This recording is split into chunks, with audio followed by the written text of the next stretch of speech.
우리 오늘 주신 하나님의 말씀은 마태복음 4장 1절로부터 4절입니다. 성경 마태복음 4장 1절로 4절입니다.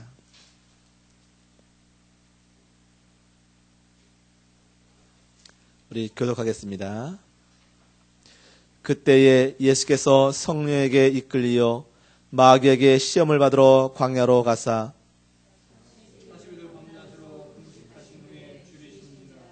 시험하는 자가 예수께 나와서 이르되 내가 만일 하나님의 아들이거든 명하여 이 돌들로 떡덩이가 되게 하라. 사람이 떡으로만 살 것이 아니요 하나님의 입으로부터 나오는 모든 말씀으로 살 것이라 하였느니라 하시니. 아멘. 오늘 떡덩이가 되게 하라는 제목의 말씀으로 오늘 하나님의 말씀을 선포하시겠습니다. 잠시 기도하겠습니다. 사랑의 하나님 감사합니다. 오늘 우리가 하나님 말씀 앞에 섰습니다. 정직하게 하나님의 말씀을 선포하고 그 말씀을 하나님의 말씀으로 분명하게 우리가 듣고 말씀대로 살아가는 우리의 모든 삶이 되게 하여 주시옵소서. 예수 그리스도의 이름으로 기도했습니다. 아멘. 우리는 종종 떡덩이가 되게 하라. 하나님 떡덩이가 되게 하여 주십시오. 이러한 요구를 하나님께 하기도 하고 이러한 유혹을 받을 때도 있습니다.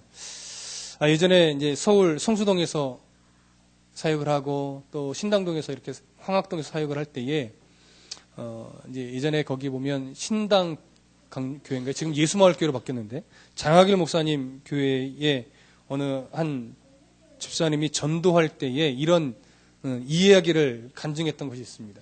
거기는 이제 중앙 시장이 있으니까 그 시장에서 이제 전도를 하는데 시장에서 장사하는 아주머니에게 전도를 하는 거예요. 그래서 뭐라고 말하냐면 교회 나가야 돼. 하나님 믿어야 돼.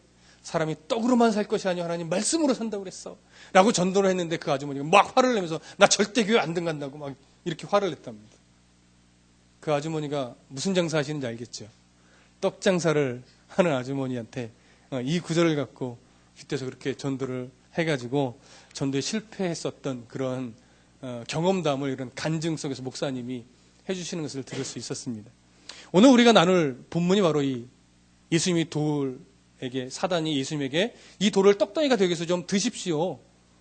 이렇게 유혹하는 장면입니다. 그 장면 오늘 좀 구체적으로 이 본문이 갖고 있는 의미가 뭐고 예수님이 왜 시험을 받았는지 그 이야기를 나누려고 하는 것입니다.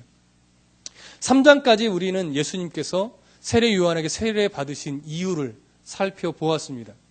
이제 예수님이 세례를 받으심으로 예수님이 우리 인간들의 속죄의 제물이 되심, 그리고 우리를 위하여 지금도 대제사장의 역할을 감당하고 계심, 그리고 아담은 실패했지만 예수님 새로운 인류로서 우리를 새 하늘과 새 땅으로 인도해 가실 새 인류의 대표가 되심에 대해서 이 세례 요한에게 세례를 받을 때 하늘이 열리고 성령이 비둘기같이 임하는 이 사건을 통해서 그 예수님이 바로 그런 일을 행하실 자이며 그런 자격이 되시는 분이다라는 것이 확증되어졌었습니다. 이제 그 확증으로 말미암아 예수님이 본격적인 자신의 사역을 할 때가 되었습니다. 그런데 예수님의 본격적인 이 사역은 오늘 우리가 읽은 본문의 후반부 4장 17절 이후에서부터 이제 회개하라 천국에 가까웠느니라 예수님이 이 말씀을 선포하시면서 드디어 그 사역을 시작하십니다. 근데 그 사역을 시작하기에 앞서서 무슨 장면이 나오냐면 예수님이 성령에게 이끌려 광야로 나가서 사단에게 3가지의 시험을 받는 장면, 그리고 세례 요한이 목숨을 잃는 장면, 그리고 드디어 예수님의 사역이 시작하는 장면으로 장면이 전환됩니다. 근데 그렇게 예수님 본격적인 사역이 시작되기 전, 세례 요한이 바로 죽기 전, 오늘 예수님이 광야에서 사단에게 3가지 시험을 받는 이 장면 중에 첫 번째 시험이 바로 이 돌들을 명하여서 떡덩이가 되게 하라는 그러한 시험이었습니다. 그럼 우리가 이제 이 시험이 바로 무슨 의미가 있는지 살펴볼 것인데요. 4장 1절을 함께 읽어보겠습니다. 4장 1절입니다. 다 같이 시작. 그때에 예수께서 성령에게 이끌리어 마귀에게 시험을 받으러 광야로 가사.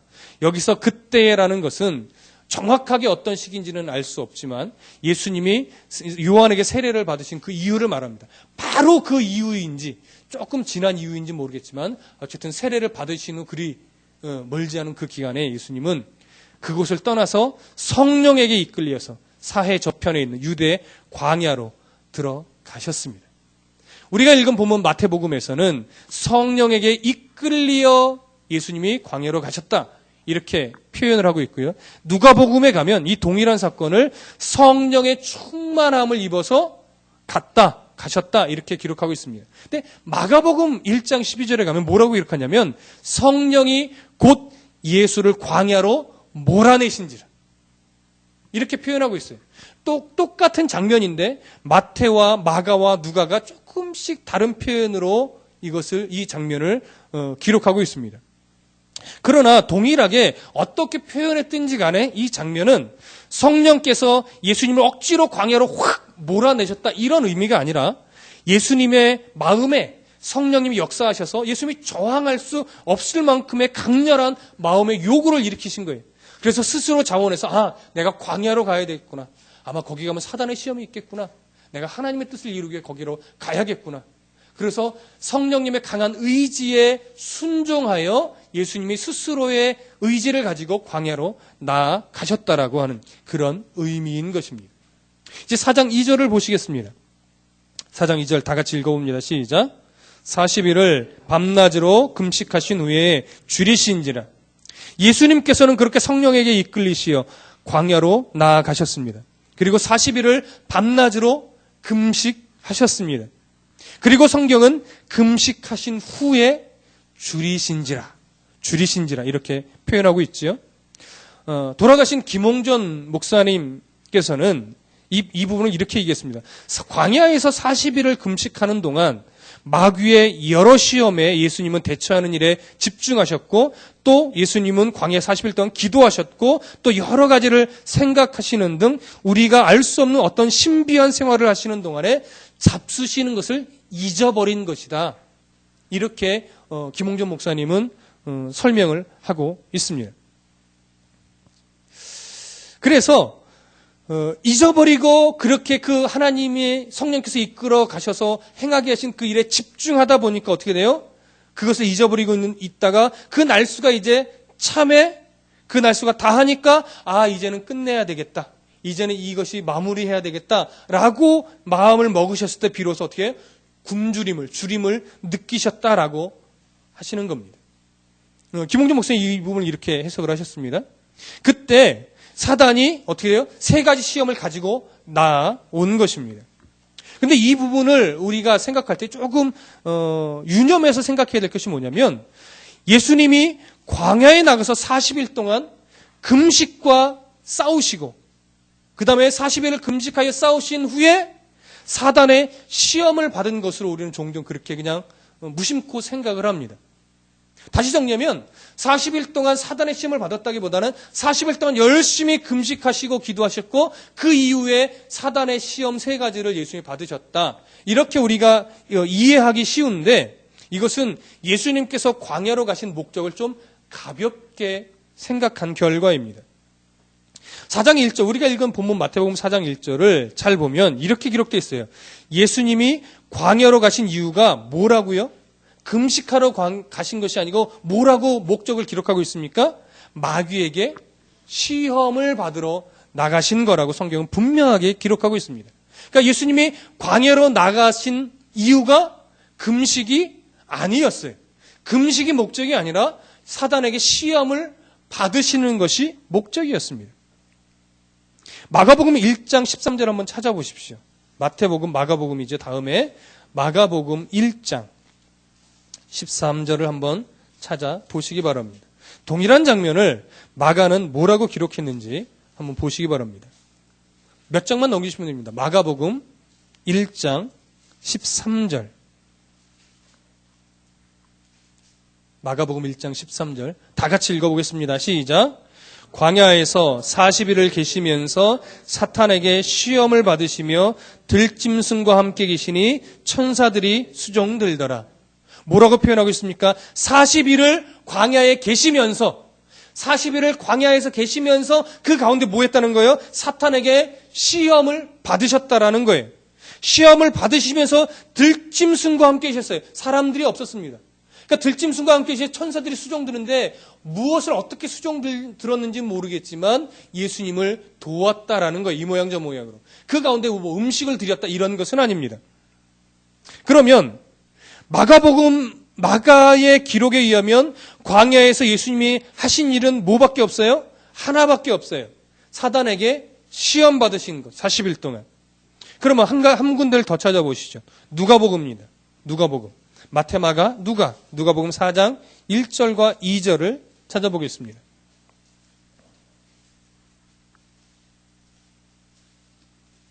누가복음 4장 1절과 2절. 누가복음 4장 1절과 2절 함께 읽습니다. 시작. 예수께서 성령의 충만함을 입어 요단강에서 돌아오사 광야에서 40일 동안 성령에게 이끌리며 마귀에게 시험을 받으시더라. 이 모든 날에 아무것도 잡수시지 아니하시니 날수가 다음에 줄이신지라. 자, 1절과 2절에서 뭐라고 표현하고 있습니까? 40일 동안 광야에 성령에 이끌려 가셔서 무엇을 하셨어요? 사단에게 시험을 받으신 거예요. 시험을 받으시는 일에 집중하다 보시니까 예수님이 음식 드시는 것을 잊어버리신 겁니다. 그러고 나서 마귀의 시험이 어느 정도 멈추고 잠시 예수님을 떠나 있는 그 시간에 예수님이 드디어 굶주림을 느끼신 거예요. 아, 이제 사단이 갔구나. 근데 그때 마가복음 4장 3절에 보면 마귀가 이르되, 예수님이 줄이심을 느끼신 이후에 다시 사단이 옵니다. 그래서 뭐라고 말하냐면 마귀가 이르되 네가 만약 하나님의 아들이거든 이 돌들에게 명하여 뭐요? 떡덩이가 되게 하라. 그렇기 때문에 이 세 가지 시험은 언제 받으신 것이냐? 바로 40일을 밤낮으로 음식 먹는 것도 잊어버린 채 마귀의 시험을 계속 받으셨어요. 몇 번을 받으셨는지는 모릅니다. 그러나 예수님이 지칠 정도로 받으셨습니다.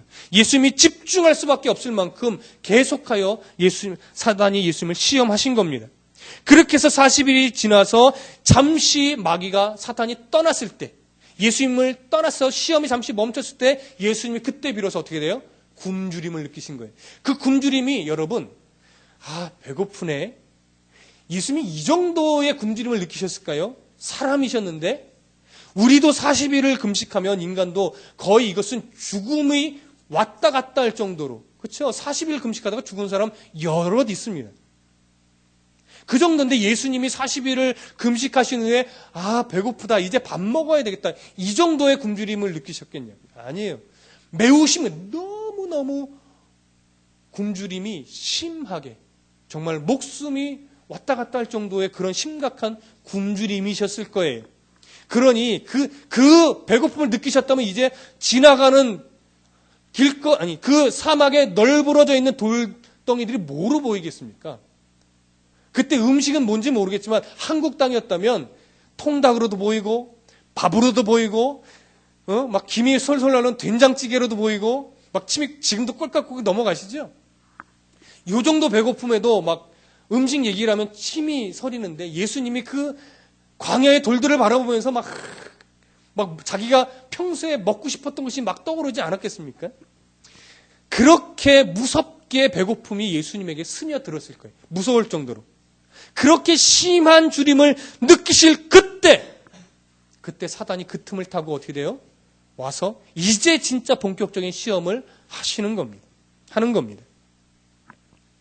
그러면 마귀가 광야에서 예수님을 시험할 때에 어떠한 모습으로 예수님에게 나타나서 시험을 했을까요? 마귀는 몸이 없습니다. 육체가 없습니다. 마귀는 분명히 영입니다. 영적인 존재예요. 그러다 보니까 몸을 가지고 있지 않은 마귀가 영이기 때문에 종종 예수님이 받은 이 시험 전체를 어떤 환상설로 주장하는, 이건 환상 가운데 그냥 일어난 일이다. 실제 예수님이 막 40일을 굶주렸다 이런 것이 아니라 예수님이 어떤 환상 속에서 일어난 일을 기록한 거다. 이렇게 주장하는 학자들도 있는데 그렇게 보기는 좀 어렵습니다. 마귀는 영적인 존재이지만 하나님처럼 무소부재한 존재는 아닙니다. 편재하여 어디든 있는 존재는 아니라는 거예요. 그러니까 무소부재한 하나님이 갖고 있는 그런 속성을 가지고 있지 않다라는 것은 뭘 말하냐면 사탄은 공간의 제약도 받고 시간의 제약도 받는 한낱 피조물에 불과하다라는 거예요. 영적이지만 유한한 존재라는 거예요. 여러분 이 말의 의미를 잘 이해하셔야 됩니다. 사단은 분명 인간보다 능력도 탁월하고 영적인 존재예요.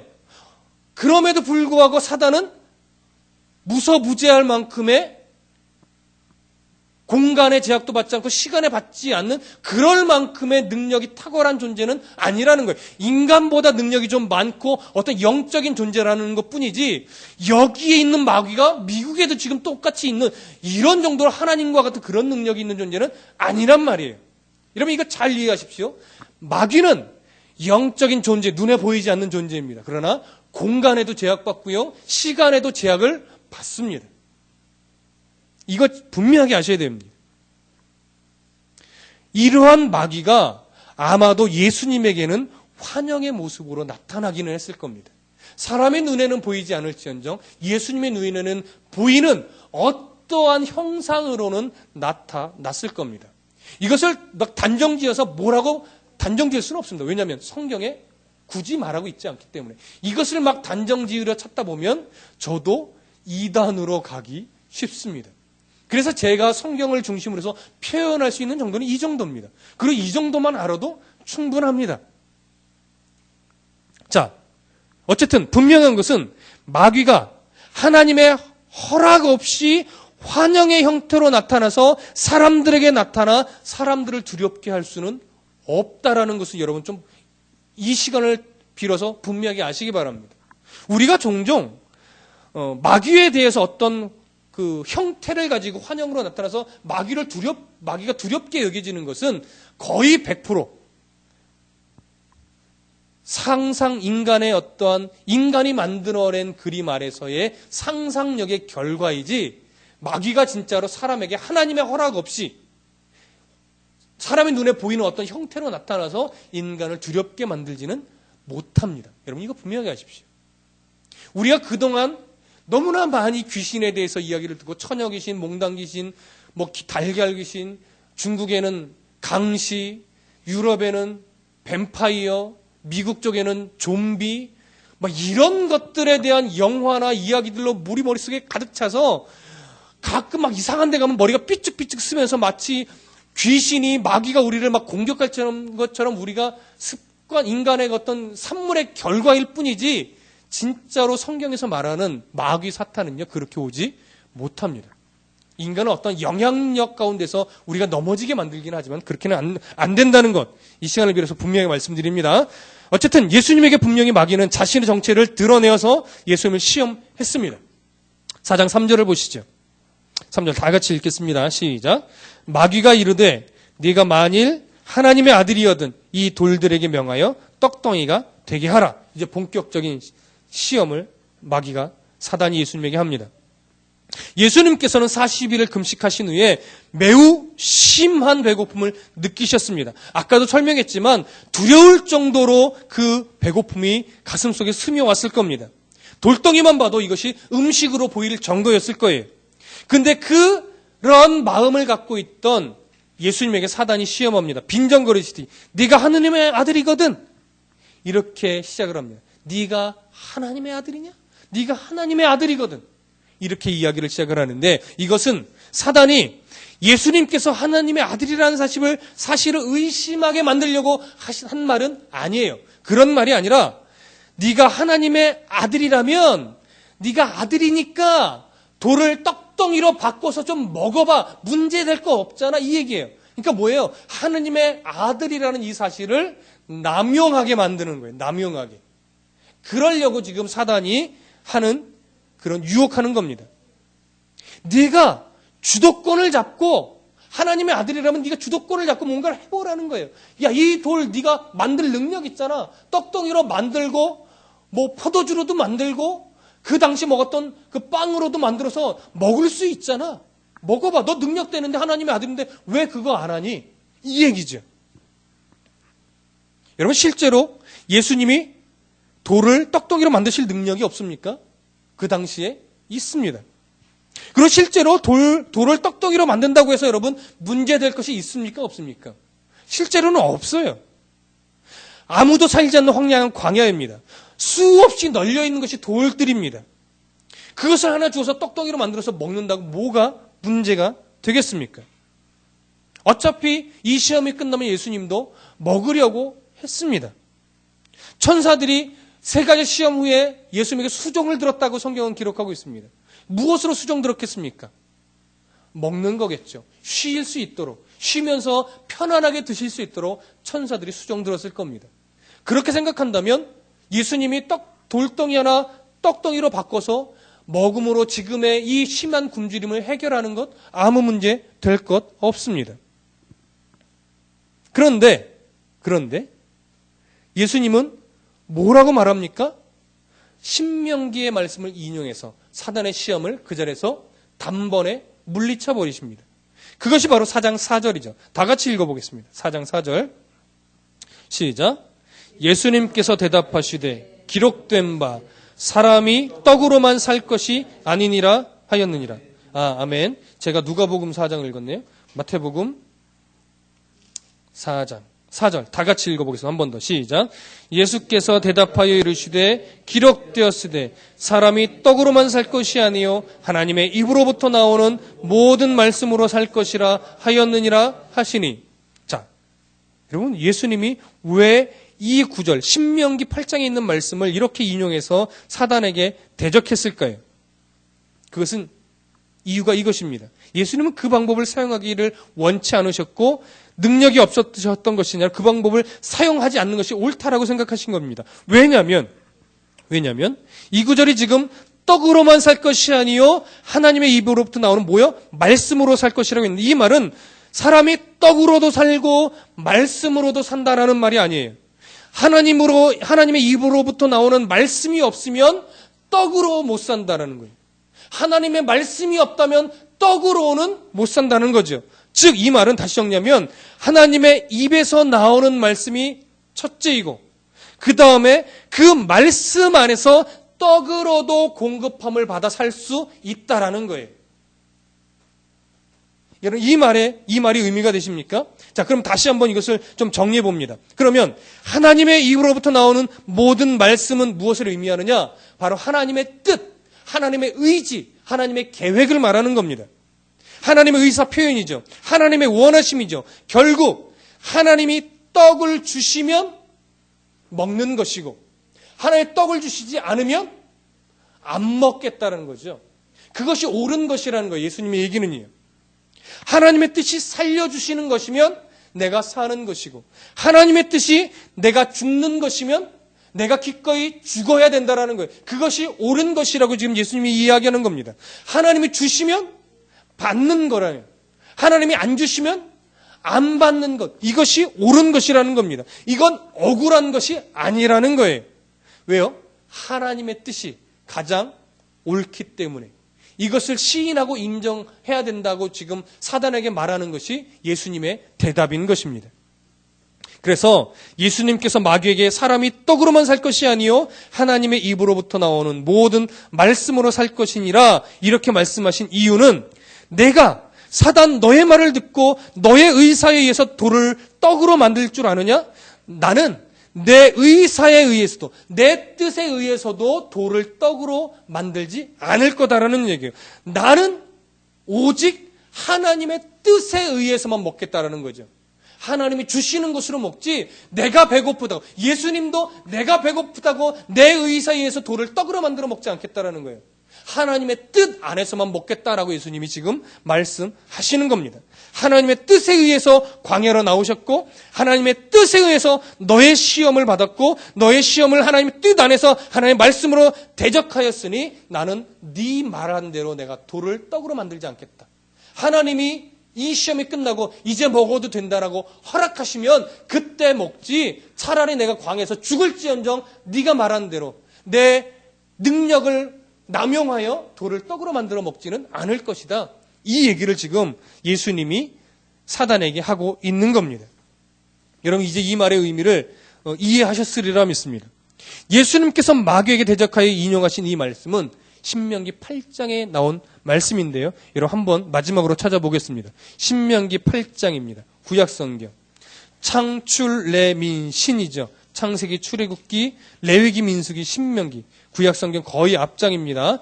여호수아 앞에 신명기 8장을 찾아보시기 바랍니다. 신명기 8장 2절에서 6절까지만 보겠습니다. 신명기 8장 2절에서 6절까지, 신명기 8장 2절에서 6절까지 교독하겠습니다. 제가 먼저 2절을 읽습니다.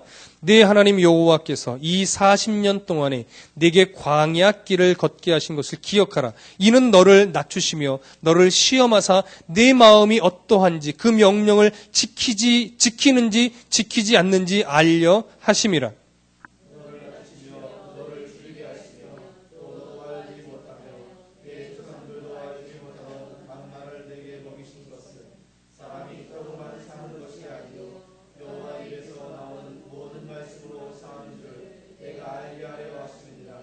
이 40년 동안에 내 의복이 헤어지지 아니하였고 내 발이 부르트지 아니하였느니라.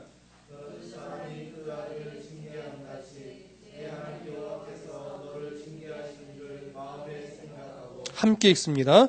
네 하나님 여호와의 명령을 지켜 그의 길을 따라가며 그를 경외할지니라. 아멘. 여러분, 이 구절이, 이 내용이 어느 상황에서 지금 한 얘기입니까? 모세가 광야 40년의 훈련기가, 연단의 기간을 마치고 이제 가나안으로 들어가기 앞서서 출애굽 2세대만 들어가는데, 출애굽 2세대들에게 광야의 40년의 세월이 무슨 의미인지를 정리하여서 이 출애굽 2세대, 가나안에 들어가야 되는 2세대들에게 권면하는 내용입니다.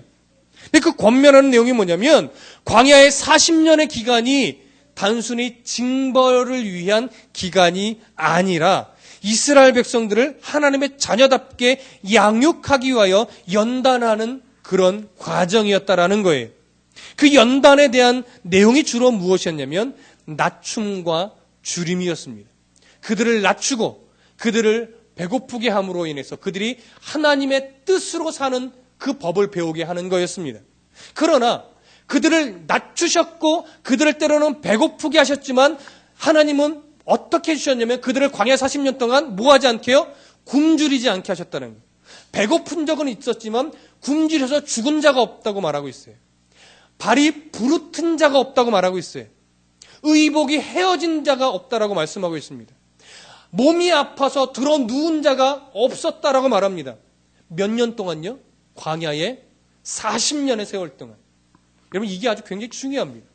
우리들은요, 이 땅을 살아가다 보면 1년이면 어떤 사람은 정말 막 견뎌서 병원에 웬만하면 안 가시는 분도 있지만 그거는 견뎌서 안 가는 거지 안 아픈 게 아니잖아요.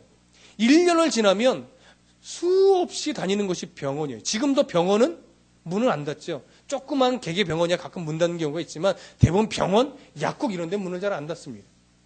사람이 살아가면 그래요. 근데 광야의 그 벌판에서, 광야에서, 그 사막 가운데서 이스라엘 백성들이 40년을, 남녀노소 아이부터 어른까지 다 있는데 그 40년 수만 명이 그 광야에 40년을 살 동안 배고파서 죽은 적 없고 발이 부르튼 적 없고 옷이 의복이 헤어진 적이 없고 병이 나서 들어 누운 자가 없었대요. 이것은 뭐예요? 하나님이 그만큼 지키시고 보호하시면서 연단하셨다라는 거예요. 그런데 그 연단과 그 보호, 불기둥과 구름기둥으로 인도하시면서 그렇게 지켜오셨는데 이스라엘 백성들의 요청은 뭐였어요? 고기 먹고 싶다. 노예로 있었을 때는 더 편하게 막 고기들을 마음껏 먹을 수 있었는데 그것이 아무리 하나님이 보호하시고 지키셨어도 그들의 입에서는 불평이 나왔고 그들의 입에서는 원망이 나왔다라는 거예요. 그러니까 하나님의 뜻 가운데 사는 것이 먹을 것을 해결해 준다고 불평이 안 나오는 것 아니더라는 거예요. 목마름을 해결해 준다고 불평과 원망이 끊이는 것이 아니더라는 거예요. 그들이 결국 보지 못한 것은 뭐예요? 하나님이 왜 광야에서 연단시키시는지 그걸 보지 못한 거예요. 그들은 자꾸 광야에서 배부르기를 원했어요. 그들은 광야에서 힘이 있기를 원했어요. 그들은 광야에서 늘 자기의 목이 촉촉해지기를 원했던 거예요. 그러나 하나님이 광야 생활을 돌린 이유는 네가 배부르고 네가 목이 촉촉하고 네가 힘있게 살아가기를 원한 것이 아니라 광야에서는 하나님의 뜻 안에서 사는 것이 최고고 하나님이 먹이시는 것으로 먹는 것이 최고의 삶이라는 것을 깨닫게 하시기 위해서 광야의 40년을 하나님께서 이끄셨다라는 거예요. 이것이 오늘날 우리를 이 땅 가운데 연단하는 이 우리의 삶을 광야의 삶으로 비유하는 이유와 비슷합니다. 아니 똑같습니다. 여러분 8장 6절에 뭐라고 말합니까? 8장 6절에 신명기 내 하나님 여호와의 명령을 지켜 그 길을 따라가며 그를 경외할지라. 그 길을 따라가며 그 여호와 하나님을 경외하는 것이 뭐예요? 이스라엘 백성들을 광야에서 훈련시키신 이유여 목적이라는 거예요. 그러니 이제 출애굽 2세대들아 너희들이 가나안에 들어가서 무엇을 잊지 말라는 거예요? 광야 가나안 땅에 들어서 하나님의 명령을 지키고 그 하나님을 길을 따라가고 그 하나님만을 경외하는 것을 잊지 말라라는 겁니다. 오늘날 우리에게도 동일하게 요청하는 것이 이거예요. 하나님의 명령을 지키는 것, 하나님의 그 뜻을 따라 살아가는 것, 그 하나님만을 경외하는 것. 이것이 바로 우리들 안에 불평이 사라지고 원망이 사라지는 근본적인 해결책이요. 그것을 깨닫는 것이 하나님이 이 땅에서 우리를 연단시키시는 이유요 목적이라는 것입니다. 지금 예수님의 대답도 바로 이것과 같습니다. 사람이 떡으로만 살 것이 아니요 하나님의 입에서 나오는 모든 말씀으로 살 것이라. 이렇게 예수님이 이야기하신 의도가 바로 이것이라는 거예요. 나는 먹는 것보다, 나는 내 생명을 유지하는 것보다, 나는 부자가 되는 것보다, 나는 명예가 높아지는 것보다, 나는 내가 이 땅에서 성공하는 것보다 하나님의 뜻에 순종하여 살아가는 것이 더 중요하다는 것이죠. 나의 절대 주권자는 하나님이시고 나는 하나님의 권위 아래 있는 자라는 겁니다. 이 하나님의 권위 아래 있는 자라고 하는 이 시인과 이 고백을 놓쳐서 실패한 자의 대표가 누구입니까? 바로 아담과 하와인 겁니다. 하나님이 에덴 동산에 선악과를 세워놓으신 이유가 뭡니까? 왜 하나님은 굳이 선악과를 세워놔서 인간이 시험에 빠지도록 만드셨습니까? 하나님 잘못 아닙니까? 종종 이렇게 말하는 사람이 있지만 선악과는 여러 가지로 중요성을 말할 수 있겠지만 그 중에 대표적인 거 하나가 바로 이겁니다. 네가 누구의 권위 아래 있는 자인지를 그것을 통해서 알라라는 거죠. 선악과를 먹지 말라고 명하신 하나님 앞에 순종하는 것, 이것이 뭐냐면 아담과 너는 선악과를 보면서 너의 주권자는 하나님이시다. 이것을 늘 시인하고 고백하면서 살아라는 거예요. 그런데 아담과 하와가 그것을 놓치고 선악과를 따먹은 이유는 뭡니까? 그것을 먹음으로 내가 하나님처럼 될 것 같으니까 하나님의 권위에 도전한 거예요, 그것이. 그래서 아담과 하와가 실패했다는 것이고 그래서 그 안에 죄가 들어왔다는 것은 뭐냐면 그 죄는 하나님의 뜻을 자꾸 거스르려고 하는 것이 죄인 거예요. 하나님을 믿지 못하고 나는 내 힘으로 하나님처럼 될 수 있어 라고 자꾸 하나님의 권위에 도전하게 만드는 것. 이것이 바로 아담과 하와가 넘어진 이유고 그것이 바로 오늘날 우리에게 유전되어 내려오는 죄의 영향력이라는 것입니다. 오늘날 보십시오. 하나님을 모르는 자들이 자꾸 외치는 거면 뭡니까? 하나님이 뭔 필요가 있어? 이 땅에서 잘 먹고 잘 살기만 하면 되지. 그거 아닙니까? 내 힘으로 성공할 수 있다라는 거예요. 내가 열심히 일하면 돈 많이 벌 수 있다라는 거예요. 내가 열심히 공부하면 좋은 데 갈 수 있다라는 거예요. 내가 열심히 일해서 사기를 치언정 나만 잘 되면 된다라는 거죠. 하나님이 없는 자의 대표적인 이 변명이고 하나님을 대적하는 자가 말하는 겁니다. 그들은 그거 없으면 죽는 거나 마찬가지니까요. 인류의 첫 대표자 아담은 이렇게 실패했지만 새로운 인류의 대표자로 오신 예수님은 하나님의 주권에 자신을 절대적으로 복종시킴으로 사단의 유혹에 승리하셨습니다. 마찬가지로 하나님의 자녀인 우리들도 하나님의 뜻에 우리를 온전히, 여러분 이 얘기를 잘 기억하셔야 됩니다. 하나님의 뜻에 우리를 온전히 복종시킬 때 우리는 그 안에서 참 승리를 얻을 수 있고 참 생명을 누릴 수 있게 되는 것입니다.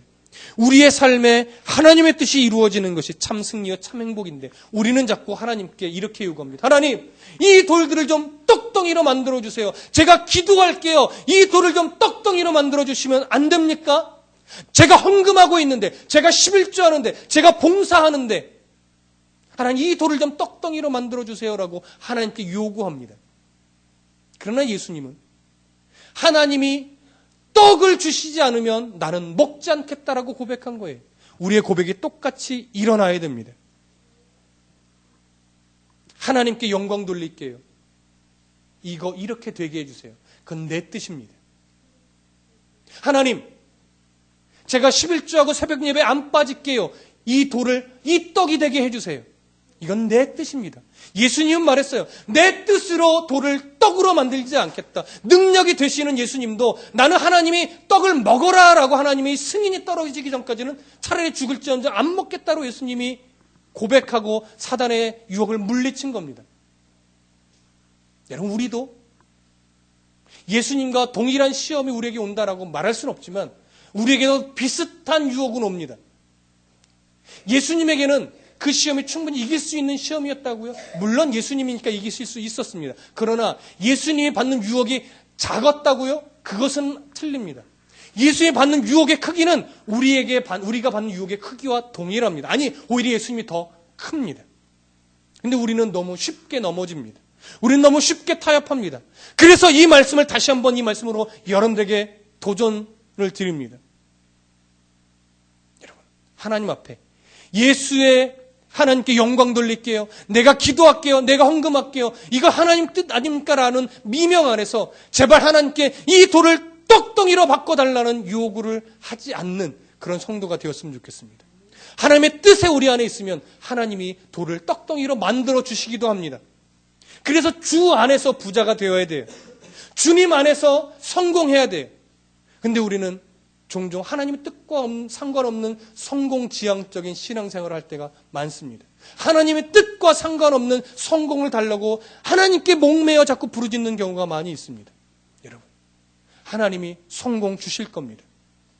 하나님이 안 주시면 그냥 가난하게 살게요라는 믿음이 있다면 아마 그 사람에게는 하나님이 필요한 수준의 성공을 주실 겁니다. 우리 모두 이러한 믿음으로 하나님이 주시는 성공을 내가 가지고 살겠습니다. 하나님이 안 주시면 안 갖겠습니다. 주시는 것으로 내가 이 땅에서 믿음의 승리의 삶을 살겠습니다. 이 고백을 하나님 앞에 온전하게 드리는 그런 성도가 될 수 있기를 간절히 소원합니다. 기도하겠습니다. 하나님, 사람이 떡으로만 살 것이 아니요 하나님의 입에서 나오는 모든 말씀으로 살 것이라고 우리에게 분명하게 가르치셨고 예수님도 그 말씀으로 승리하셨습니다. 하나님, 우리에게도 이런 시험들이 수없이 다가오고 있고 우리는 수없이 넘어진 적도 많습니다. 그러나 이제 말씀을 통하여 우리가 힘을 얻고 도전을 받았사오니 앞으로는 하나님의 말씀에 순종하여 하나님의 입에서 나오는 말씀으로 승리하는 삶을 살아갈 수 있도록 도와주시옵소서. 예수 그리스도 이름으로 기도했습니다. 아멘.